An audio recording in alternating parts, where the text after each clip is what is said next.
Anywho, this looks good. Your Oh jacket. yeah, yeah. Um, my light colored one got so dirty during dry dock I can't wash it clean again. So I decided to get a darker colored one this time around. So that'll cover the dirt and all the junk. Exactly. Big There you brain. big brain tactics. My goal was to always do these in person, and I feel like for nearly 2 years, we've actually successfully done them in person, albeit once a month. If we were closer, maybe we could do it more often, but then again, you'd have to see me and talk to me more often. So I don't know. Obviously, with the snow and winter and everything, so we'll um, we'll get together again pretty soon. Um, I have this gigantic Titanic box over here that needs attention. So Yeah, I'm ready, man. I'm ready. yeah, I know. So maybe we can get together here soon and do that.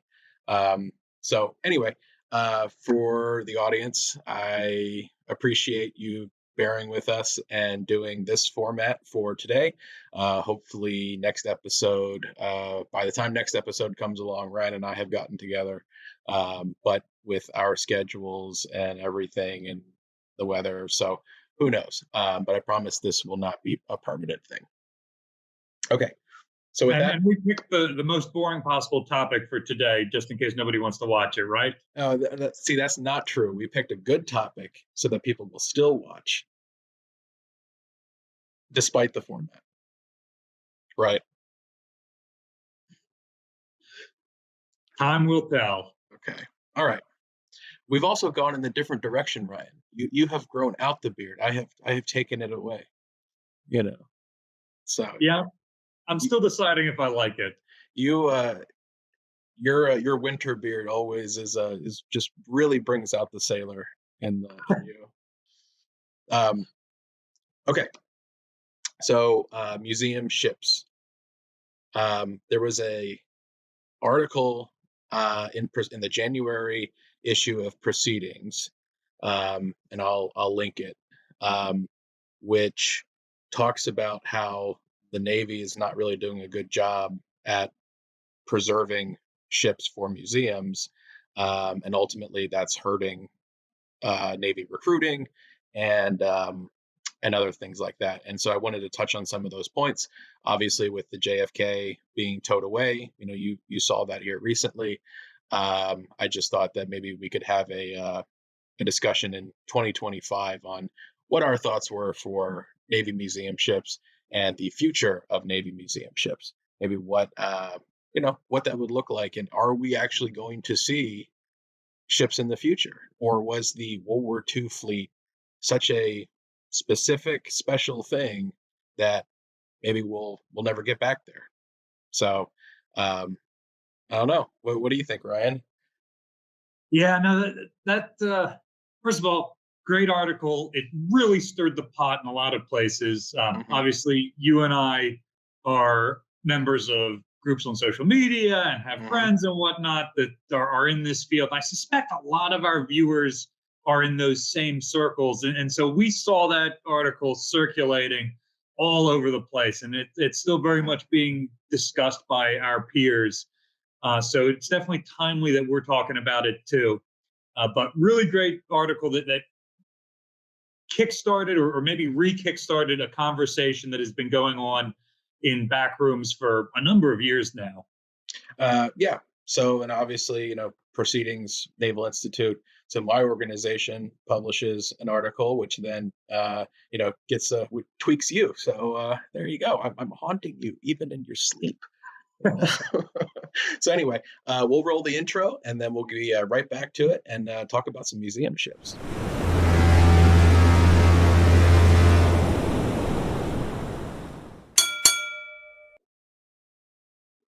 Okay, Ryan, you ready?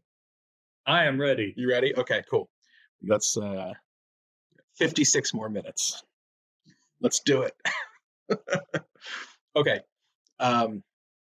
So to jump right in, why don't you tell us? You were just discussing it. Why don't you tell me just a little bit more about your thoughts of that article before we look at some of the points that it made? Yeah, no, the article was interesting, and I can't remember either of the two authors' names right now, but they're also in the museumship field as Mhm, either staff or volunteers, and so they're intimately familiar with what they're doing. And so part of the article was interesting to read, uh, just to see how our other peers think about the future of it, and what mhm. they are good for and what they're not getting support on. I believe both are former Navy officers. Right, I believe, yeah, both were retired Navy. I can't remember if both were retired Navy captains. I was just looking at that prior to the episode, and I didn't spend too much time on the actual rank, but yes, both were retired Navy. Yeah, and so they're definitely looking at it more of a, well, how can museum ships help Big Navy, Yes, than say folks like you and I who have not served think about them. right.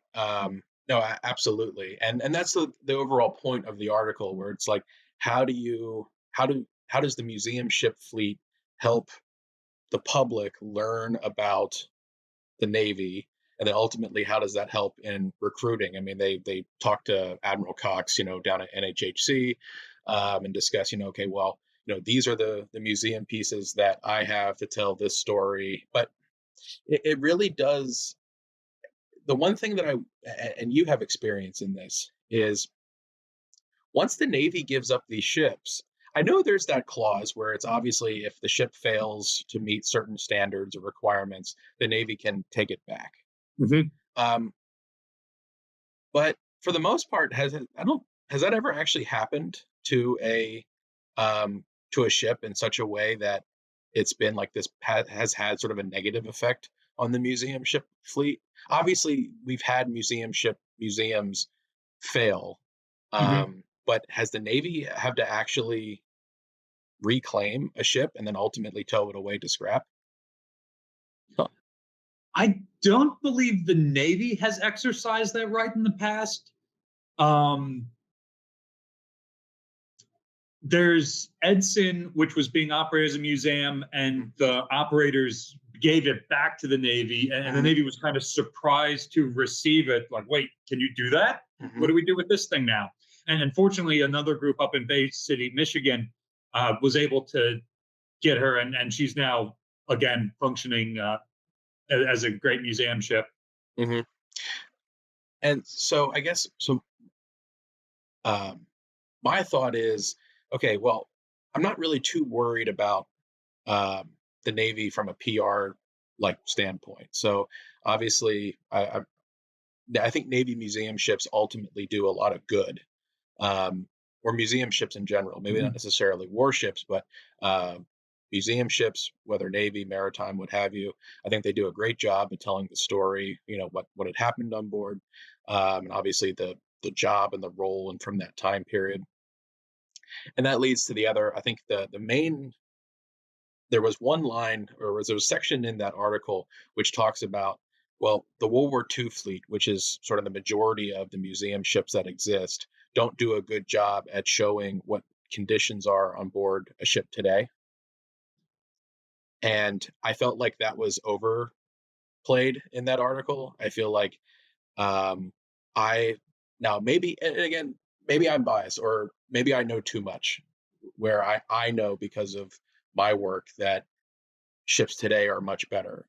But I had never thought about the idea that little Johnny and family gets on board a World War II battleship, and they think that sailors still sleep, like, in racks that are just lined up and everything. And that question was the one that was circulated when I first saw the article circulated on social media.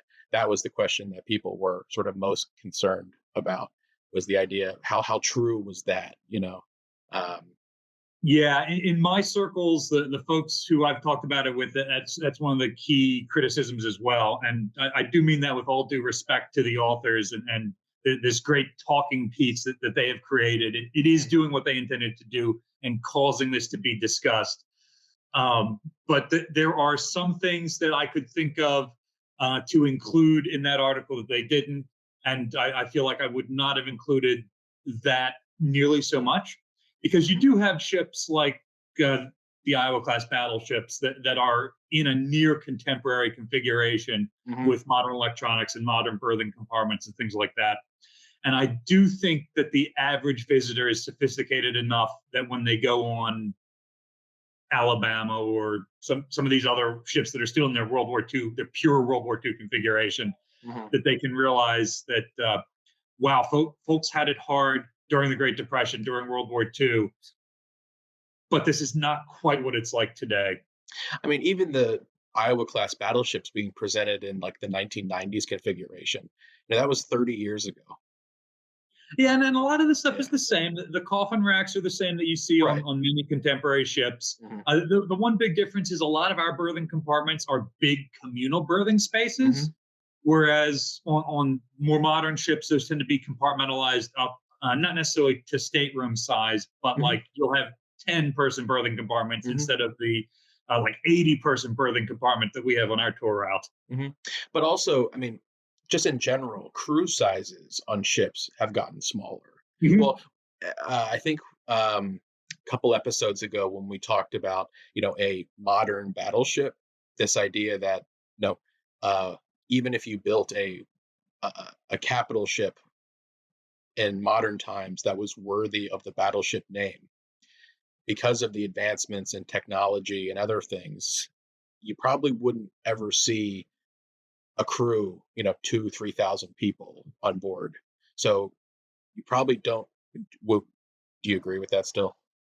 Yeah, absolutely. Absolutely. Yeah. It's not going to be a 50-man crew like they were talking about for the Arsenal ships in the 90s, but it's not going to be a 2,000 or even 1,500-man crew like the Iowas had in the 80s. It's going to be half of that.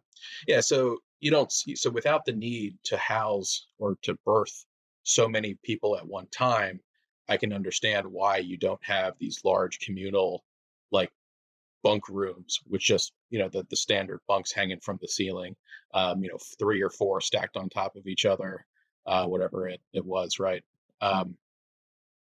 So yeah, no, I definitely think that was part of the article that at least made me question. I was like, okay, I don't know. I think that's a little bit of a stretch, but I think the main, They weren't wrong in bringing that up, in that if you only visit your hometown museum ship and your hometown museum ship is Yorktown, then you're going to get a kind of off experience. I would have absolutely included that in the article. It made me want to see more. It made me want a longer article that went into that same level of detail with a couple of other points as well. Right. My main takeaway, though, was what they said in the very beginning, was the idea that I think the Navy requirements are ultimately too strict. But are they actually? Because a lot of times people are like, oh, we need to save this, we need to save that. And I understand there are certain people who are naturally going to have a sentimental connection to a certain name or a certain hull number because you may have served, it may have been named after a certain city, but does that justify becoming a museum ship? And ultimately, I think we argue no. And so, as outlined in the article, the Navy says, well, is it, historically significant? Did someone of interest serve aboard? Did it receive a unit citation? What awards did it win? Did it participate in something spectacular? And as stated, a lot of the modern fleet, that's a big no, like on everything. And so will it require another huge naval war to actually get more museum ships? Because, we talk about, they could have saved JFK. It's a non-nuclear carrier, but it is kind of a super carrier size, so that would have been a good example. But is there really anything there? You certainly can't gloss over the type of service that super carriers like Kennedy provided. And she certainly has battle stars and served in combat on a number of occasions in a number of wars. They just weren't carrier versus carrier naval wars, the sexy things. And if World War II is special in that it created all these museum ships, it definitely was because pretty much any ship that you say served in World War II, there is now an argument to be made that it should be preserved. Yeah, I mean, I agree, but so obviously a lot of people don't say, okay, World War II was on a scale that we obviously have that was unmatched. We haven't seen anything like it. The number of people involved in that conflict, both in the military, obviously on the home front, and then the number of people that were involved, like on the whole planet during that conflict, as sort of like a percentage of global population. Um, I hope that we never see a conflict like that again. But then also, just to take one of those statistics, the number of people who were in the Navy, who served in the U.S., armed forces, who saw the World War II fleet, the biggest it had ever been and probably will ever be. Um, and so, when those people returned home, you had a real passion and a real interest for those ships. And so preserving them as museums almost seems right, and it seems logical. Um, I Without that passion, and I just don't see it. I just don't see it for today.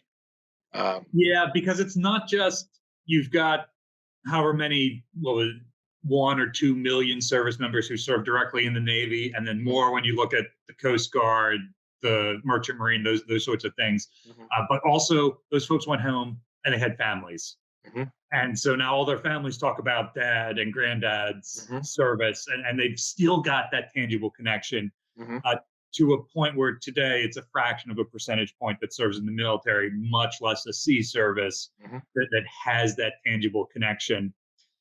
And then you also have to look at overall museum demographics.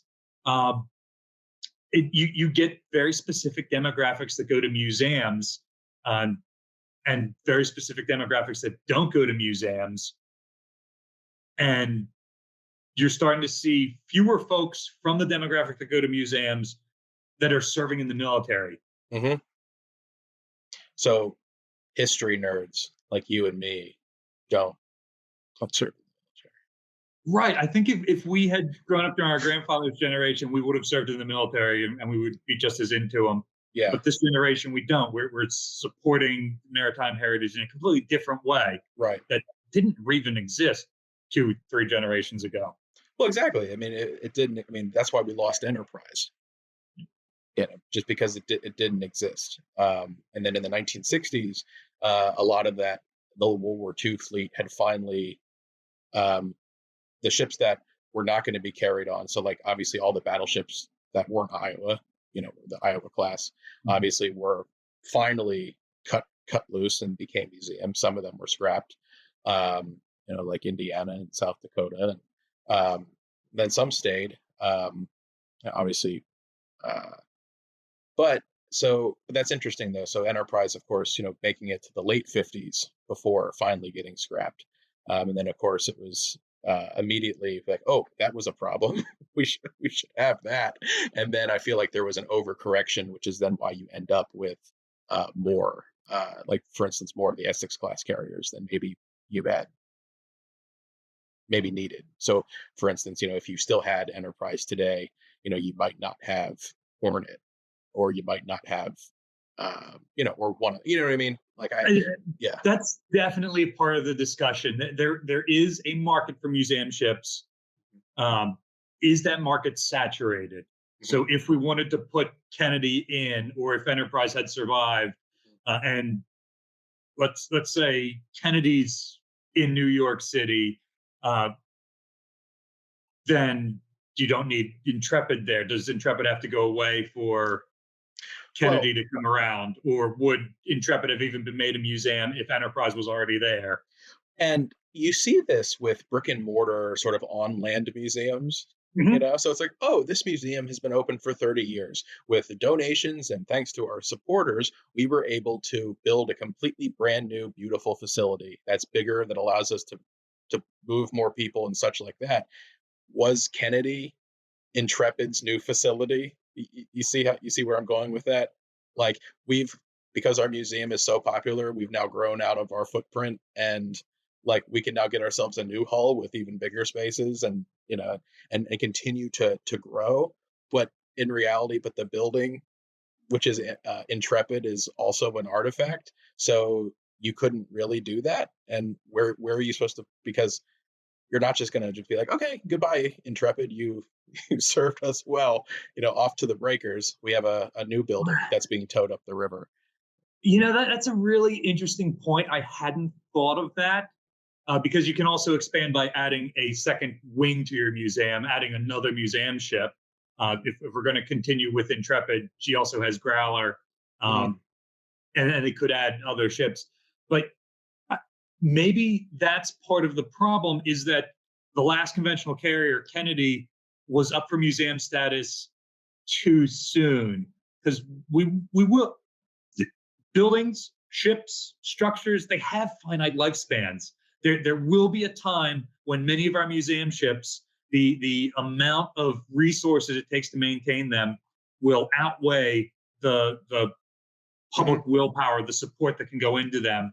And then it may well be a feasible thing to take all of Battleship New Jersey's stuff and move it onto USS New Jersey, the submarine.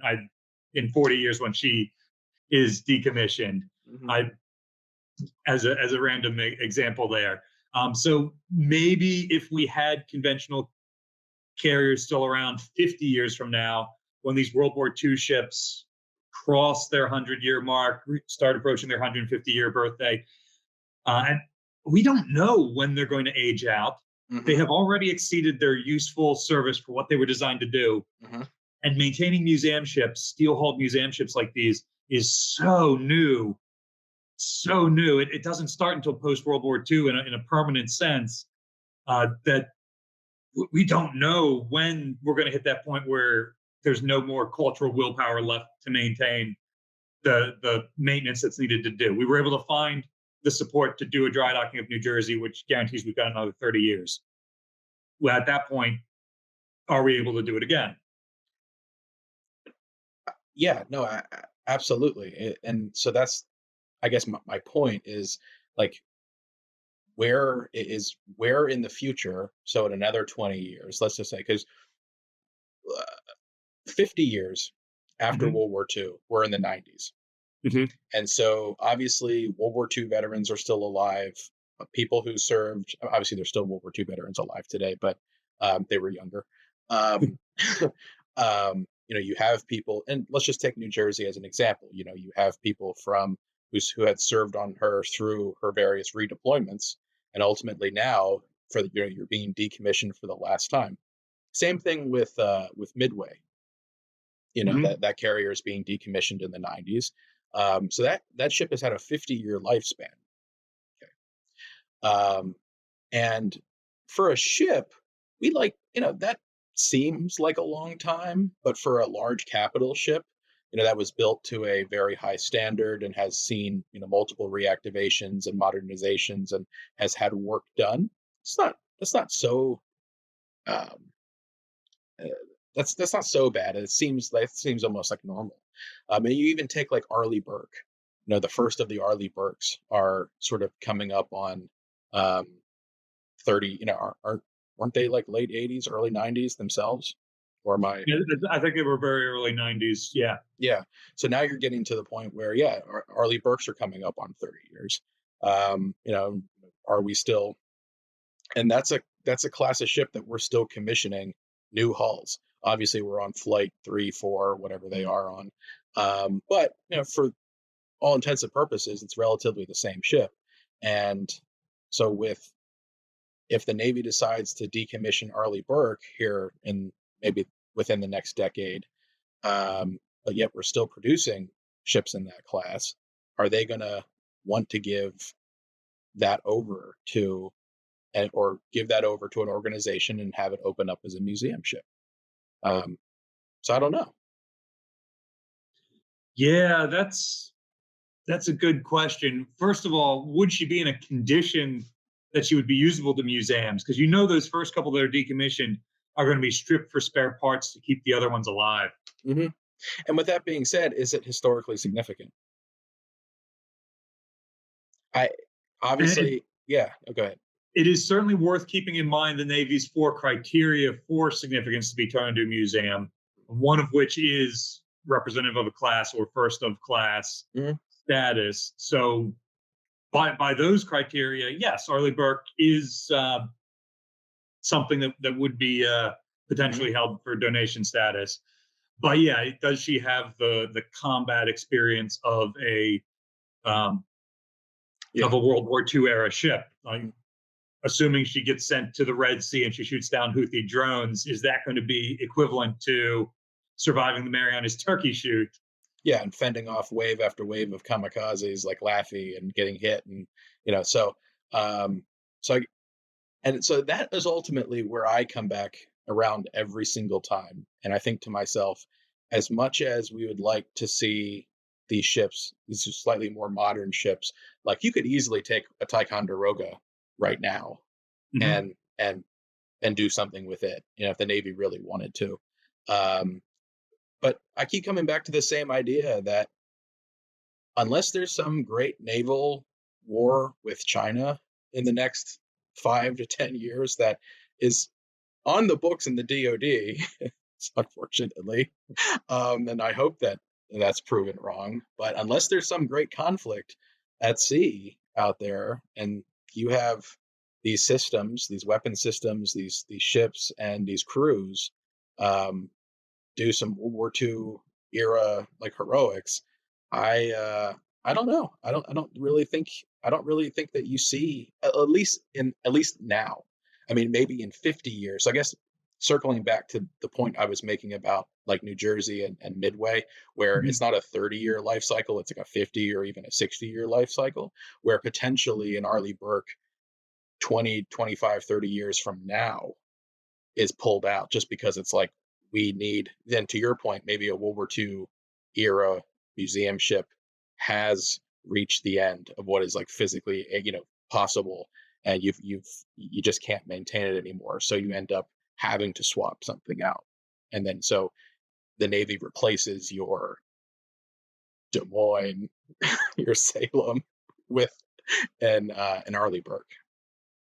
So I think that it's absolutely historically significant to save a ship because of the type of engineering it is being different, Hmm. because it's a first of class or a new thing. And I think the Ticonderogas or the Arleigh Burks with their Aegis system, Hmm. they're introducing a new age of naval warfare to the U.S. Navy. That is enough, even if they don't go to war, to make them worth saving. Uh, the question then becomes, where would you put her? Where is there a tourist destination that can Hmm. support a 10,000-ton warship that is 50 years old and needs maintenance? Well, and that's what they say in the article. Bringing us back to the article, it was like, um, we always ask the question, okay, where's the ship going to go, and then who's going to pay for it? But then in the article, they say, well, you can't get sponsors and donations unless you have the ship. But then the Navy won't give you the ship until you have the money. So it's this awful catch 22. Um, That and is probably the very best point that they made in the article. It's extremely frustrating, and the Navy has really good guidelines that are very much in response to having run this ship donation program for decades. And so things have happened and gone sideways, and the Navy has added guidelines to prevent that from happening again, not to make these ships unattainable. But in some ways, it does make them unattainable, because you have to be able to say, we did it, we got the ship, give us what we need to support it, not, hey, we might get this ship, maybe give us some support. Mhm. So yeah, and of course that's the biggest, the topic of money is obviously what comes up every time someone posts something in museum ships, the Facebook group online. Everyone like immediately replies, "Who's going to pay for it? Where's your resources coming from?" And it's like, well, yeah, I obviously that is the biggest question. It's something that every museum ship deals with. Obviously, it's something that you deal with. Um, do the mu- so do the larger museums have it better? I mean, if the bigger the ship, the more interest, maybe the more visitation, but then everything costs more because it's bigger. So do you have some insight on that? Well, there are certainly some like Midway, Intrepid. They're Mm, both million visitor a year yeah, organizations. You yeah, could not replace them with a smaller ship and be as successful as they are. right. Um, But and we talked about carriers though having an unfair advantage because of those hangar decks. yeah, and maybe a Ticonderoga class cruiser will have they have hangar space, obviously very different from carrier hangar space, but there's a built-in classroom right there, a built-in event space, Mhm. a built-in exhibit space that I wish I had a big open room like that here on the battleship. Uh, yeah, I, I don't know, but like maintenance costs Yeah, wise. no, so New Jersey, big impressive ship. Uh, we make less money a year than we need. We need to get support from grants. We need to get support from the state of New Jersey and donations and things like that. That our ticket sales do not pay enough for the annual maintenance of the ship, much less all the extra money we need for, say, a capital project to redeck the ship or go into dry dock. One of these Mhm. things that costs multiple years worth of budget Yeah. for the museum. So they're sometimes a small ship like Edson and Bay City that we mentioned before, Slater, or some of these other ones, Kidd, where they can't necessarily move the same number of people through either because of the city they're in or just because of the ship's limitation in size, but they are more maintainable so they can survive with fewer visitors.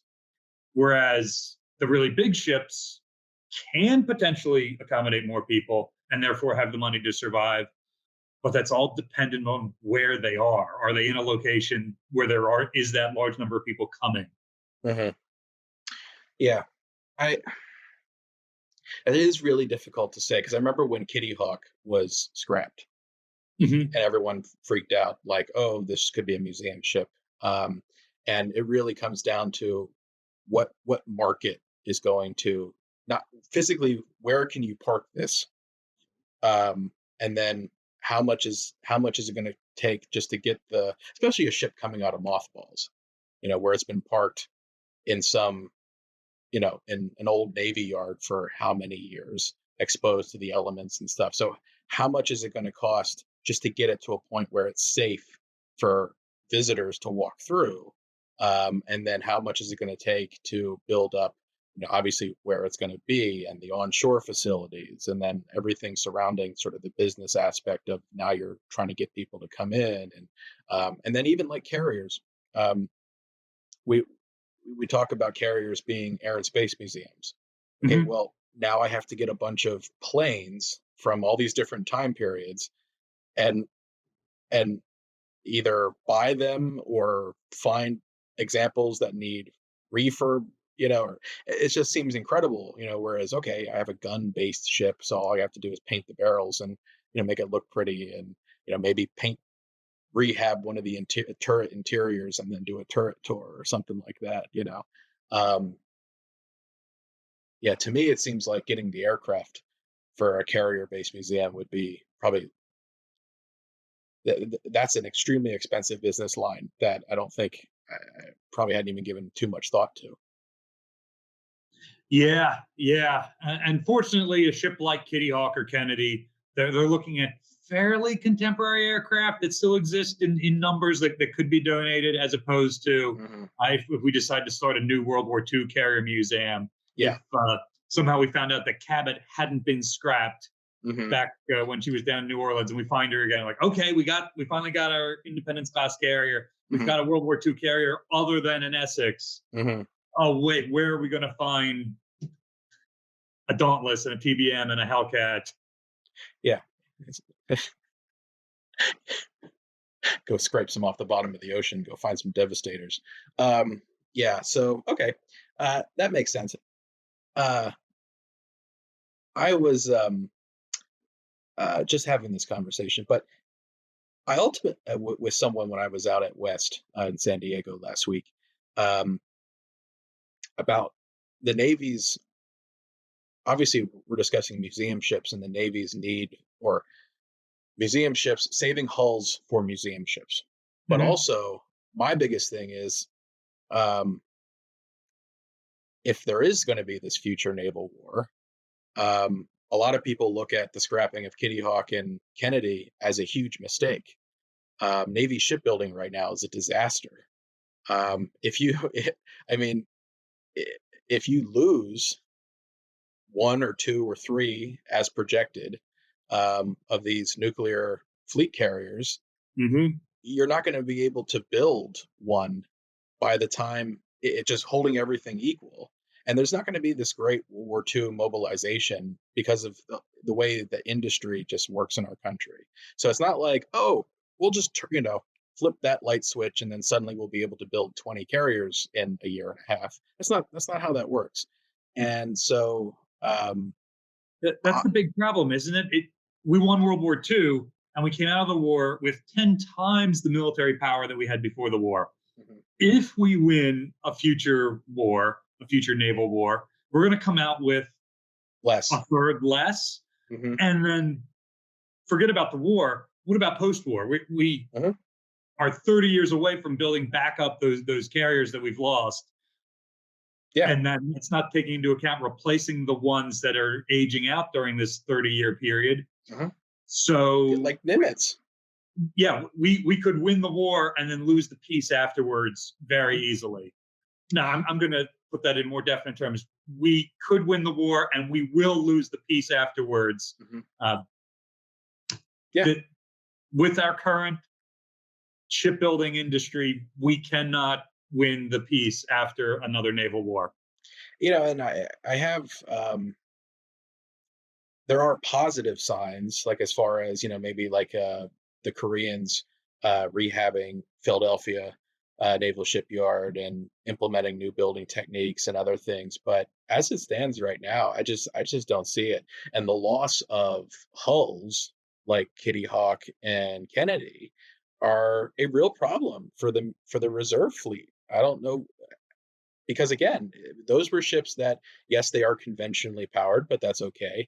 You could have spent, the Navy could have rehabbed them, you could have, refitted them and sent them out in far less time, a year and a half, 2 years, versus you're Yeah. taking And 10 to build, a Gerald R. Ford. exactly. Well, let's say we're going to war in the Pacific. Well, you rehab Kennedy and you send her over to Europe or the Middle East or something like Hmm. that. One of these places where we've gotten in this national policy where we're going to play world policeman, Hmm. and we still have to maintain those obligations even if we're fighting a war on the other side of the world. So this isn't a frontline carrier, but it's still good enough to shoot down drones off the Yeah. coast of Africa. Yeah, it's like a Ranger in the Atlantic during World War Mhm. II, Yeah, where it's like, okay, I can still serve the role as a carrier just off Casablanca, not battling typhoons and kamikazes in the Pacific. But then also, like when the Iowas were brought back, they didn't necessarily replace carrier battle groups. They just supplemented them in areas that maybe needed attention. So yeah, I just am really worried that we just simply don't have enough hulls in the. Now this is okay. We're tangenting. Now we're talking about we're supposed to be talking us about us. tangenting. Are you We're sure? supposed to be talking about museum ships, but anyway. So we don't have enough hulls. They can't build stuff sooner. I think that we're talking about Kennedy becoming a museum ship. Now Kennedy should still exist. Kitty Hawk should still exist. They should be ready in that reserve fleet. There's an argument to be made whether or not these ships could successfully be turned into museum ships. Could you find a home for them? Could you find funding for them, Mhm. aircraft for them? Um, but in my mind, there is no argument about whether we should have ships like that in reserve. They were our last chance and they're gone now. Mhm. So there is no backup aircraft carrier. If, like, forget one even being sunk in war. What if one runs aground and breaks her keel? Yeah. You get a fire on board one like Bonhomme Richard the other year. Yeah. The number of fires on carriers, super carriers in the last 50 years is astronomical. What if one of those destroys Ford, our newest carrier? What? Yeah. I agree with you completely. A- and then, so with super carriers, though, and so we've mentioned super carriers, we talked about it. We've also brought up, so like Nimitz being potentially at the end of its service life now, and you have a class which spans so much time, and they're all basically different Hmm. because it's not like World War II where you can produce 300 ships in such a small period of time, where they're pretty well standard in terms of they adhere to that design. Obviously, you can make individual modifications, but you have a Nimitz class, which is completely different across the entire class. You've got Nimitz, which is now coming up for retirement. Um, Again, though, I just don't see a super carrier ever being a museum ship. I think the Navy holds those too close, and maybe they deactivate Nimitz, but maybe it becomes, your reserve carrier. And they still have to refuel it. 'Cause I think that was part of it. It was like, did we refuel or do we deactivate? Hmm. And so I don't know, but I that question comes up a lot. Super carrier, museum ship, and given how a lot of all of our super carriers are kind of related, I just don't think the Navy, even with their list of things, I don't think the Navy wants to let those go. Yeah. I I think it will happen, but under very specific circumstances. So hear me out here. This Mhm, is a little bit crazy. I think that we're going to get to a point where we're building conventional supercarriers again. mhm. It You might mean be as non-nuclear when you say correct. conventional? Okay. Yeah, yeah. So conventional powered supercarriers, and maybe they aren't called supercarriers. Maybe they're closer to an Essex class size, or like the Marine Gator freighter size, Yeah. to So. supplement Mhm, the ever shrinking number of nuclear powered carriers that we're operating. yeah. And I think that those ships will be decommissioned in 30, 40, 50, 60 years after they're built, at roughly the same time that you see some of the World War II museum ships starting to age out. Mhm. So maybe we get to a point where um, Hornet, just because we haven't mentioned her yet in this video, Sorry, Hornet. yeah, um, is not has received so much corrosion over the years that she You needs a just can't major do dry it. docking effort. Yeah. Nobody from World War II is left that's interested in that, and so it can't happen. But that museum upgrades to a newer building, and they get Mhm. the next conventional carrier. So I do think it's possible, but now we're talking about something that might happen 60 years from now, where we might not even be alive yet anymore. And only if certain specific steps happen between now and then. They do age out. The Navy does go back to conventional carriers. So functionally, for our lifetime, no, we're not going to see it. Yeah. Right, and then that's my thought. It goes, it's hard for us to sit here today with the with our understanding of the World War II fleet and your experience in your ship. It's hard for us to sit here and and to think about that. But you're right. I do think that will eventually happen, where you will just permanently lose the World War II era ships, and and yeah, you'll just have to replace them with something. And the Navy right now is that's a big question that's coming up. It's like we've put too much emphasis into super carriers. They're too big. They're too expensive. They're ginormous targets. We're going to lose a few in an upcoming war. We need to be able to replace them with smaller, cheaper, units. um, that and you're right. Potentially, one of those units could be the next Hornet, and then World War II Hornet rusts out, and then you have to replace it with Hornet, whatever hull number that is in the And future. I do want to make it clear that I'm not picking on anybody No, when of I course not. pull one of these names out of the hat. No, Like of New course. Jersey is going to age out. It is Yeah. something that our museum is actively planning for a day when we have to move all of our artifacts off of the ship. even though that's not going to be a day that hopefully is within my tenure here, um, or even in my lifespan. But nothing lasts forever.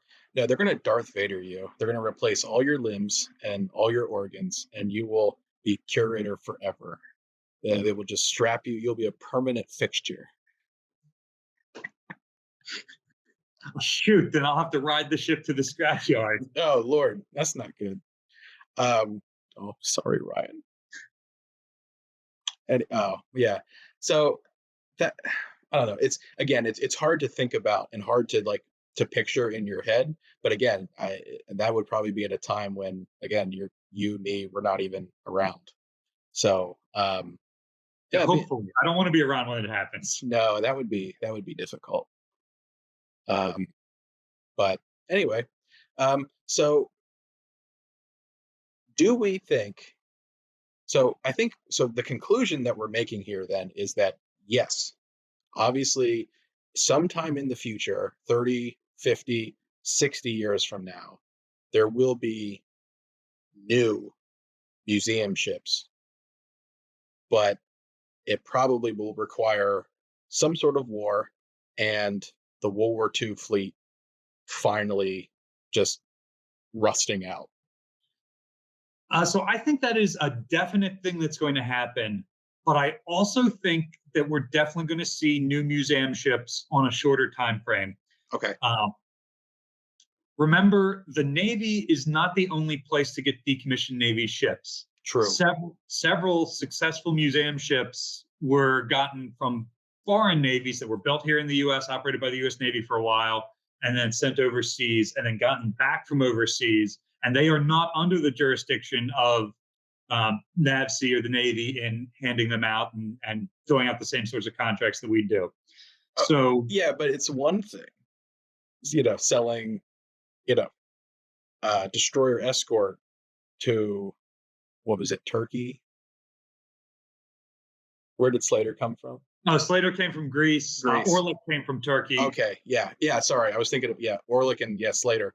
And it's one thing when you sell like a destroyer escort, which you produced, like a subcompact car, in the millions, not millions, but I mean like just in huge numbers.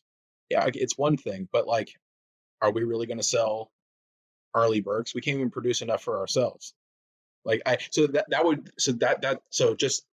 not disagreeing with you. I'm just thinking to myself, what ship could we produce that we would then sell to a foreign navy that could then come back?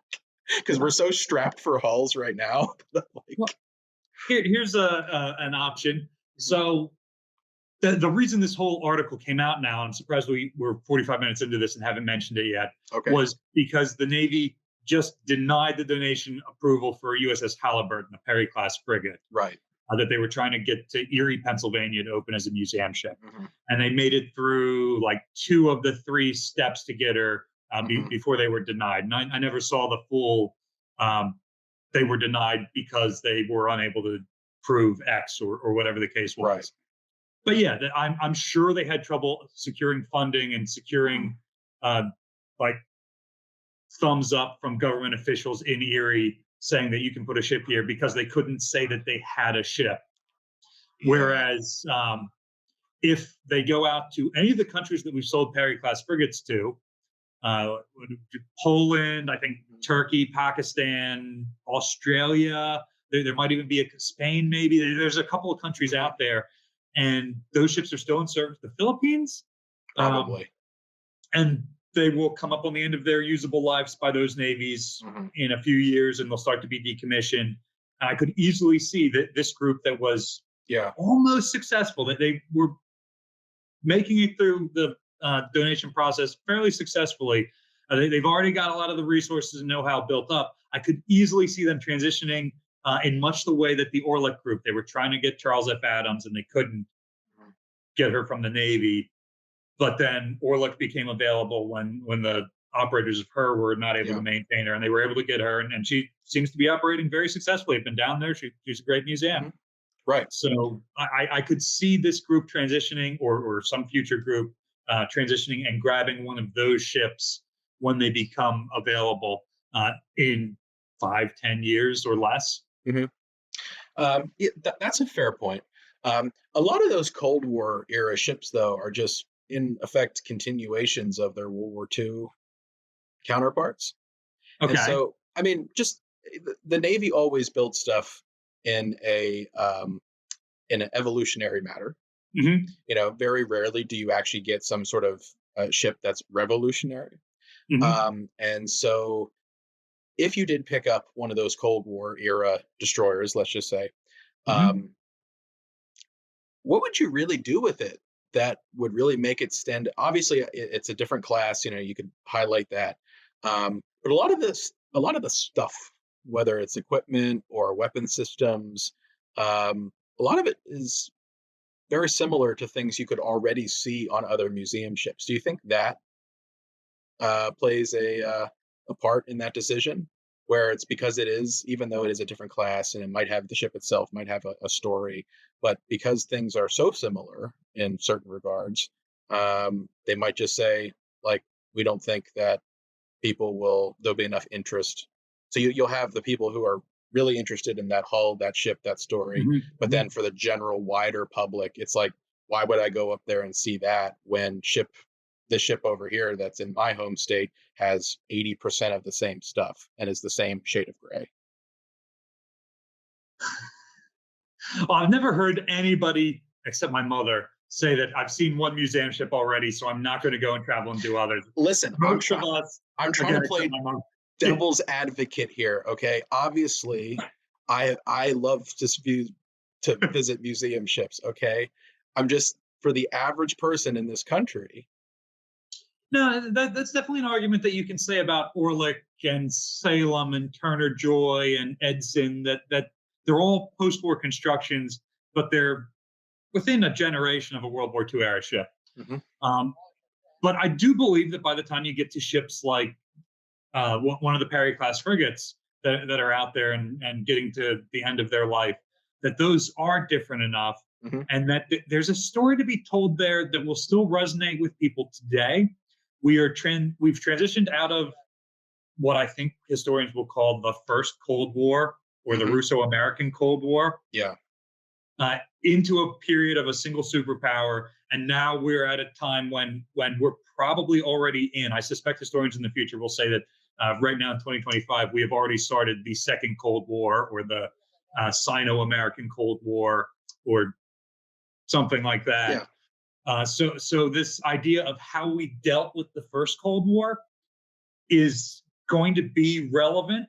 Mhm. And folks who grew up during the Cold War, our parents, are still Yes. around. They're Mhm. the age and demographic to donate to museums, Mhm. uh, and they're the sort that are visiting museums. And then folks like us who really missed the Cold War, but now are going into Mhm. probably a second Cold War. Like, okay, this is interesting. I'm aware of this. It happened very recently.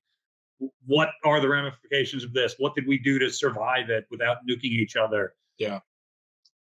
Yeah, no, I mean, excellent point. And yeah, it really does go to show that yes, you can have ships and parts and things that are similar and related, but that obviously really do a good job at telling their specific point and moment in time. No, I get it completely, Ryan. Um, so I think that we've come to the conclusion that yes, we will definitely see new, again in quotations, uh, museum ships in the future. But whether or Mhm. not it's in the next 10 years, yeah, maybe, if, like you said, something comes up on on some third market somewhere, um, or but ultimately it might be a while before we see something that's decommissioned from the Navy that goes to the museum fleet.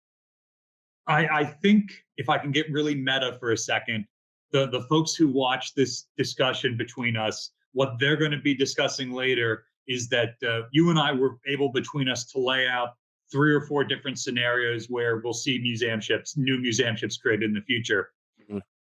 Um, those scenarios were not really through the Navy donation program. We're Mhm. certainly not as it stands today. Mhm. Um, And I think that's going to be a big discussion point going forward. That was certainly the crux of the article. So does that so we're so yes. So are we then just so with that being said, then are we in favor, kind of like what the article says, we need to say the Navy needs to make a change to its rules and regulations for museum ships, because obviously, we can do it this way, but we obviously do want the support of the Navy. So are we arguing that yes, the Navy does need to in fact uh, adjust and change and make it easier? Museum ships benefit the Navy. It behooves them to create a certain number of museum ships. Um, But again, like the article says, they all they want to see is the bill. You know what I mean? yeah, And when they decommission a ship, they don't want it to come back. I, So I I I think find that's it the hesitation. I find it very hard to say that the Navy needs to change their guidelines without being able to say, oh yeah, they say this specifically, and that's stupid. It should say this instead. I don't have a suggestion for how to change it. So it's hard for me to say, Yeah, yes, they need to, fair. because every guideline on there is in response to something that's gone wrong in the past. Yeah. So I think there's a very good reason that the donation process is the way that it is. And I can't argue against that. Um, so it's really hard to say that yes, they should change it. I think we want more museum ships, and that means that they have to change it. But I can't say how that is, like what they could loosen without like opening themselves up to the possibility of looking bad. Because Mhm. the Navy looks very bad when one of our museums fails. Right. When the gray ship that the public assumes is being funded by the Navy, which is wrong, looks rusty, then that reflects badly on the Navy. So they have a vested interest in us looking good, even though they've got no resources to give us to make us look good. Their only defense Yeah. is to vet as well as possible the organizations that are going to get their ships. Exactly. Well, I think well said, Ryan. I think that's probably the place to drop anchor on this episode. I think we beat it to death enough. But so hopefully you and I can see new museum ships in our lifetime. Hopefully we don't have to wait that long. Um, but I definitely hope so. And I'm really excited to see where this discussion goes from here yeah, in the future. yeah, no, exactly. But it is. I'm glad that there are people out there who are thinking about it, and I'm glad that that the community, not only the people who watch this, but everyone else on museum ships, and the country as a whole. Just I'm glad that this is a topic that is coming up, and I'm hoping that we can get ships without there being some sort of new naval war. But we'll see. All right. Well, thanks, Ryan. Thanks again for doing this format. It's always more fun when we get to do it in person. Yeah, I look forward to sitting down in person with you for our next episode. Okay. All right. Well, I'll talk to you later. And again, thanks everyone so much for tuning in on this month's episode. We'll hopefully, like Ryan just said, be back in your office for next month.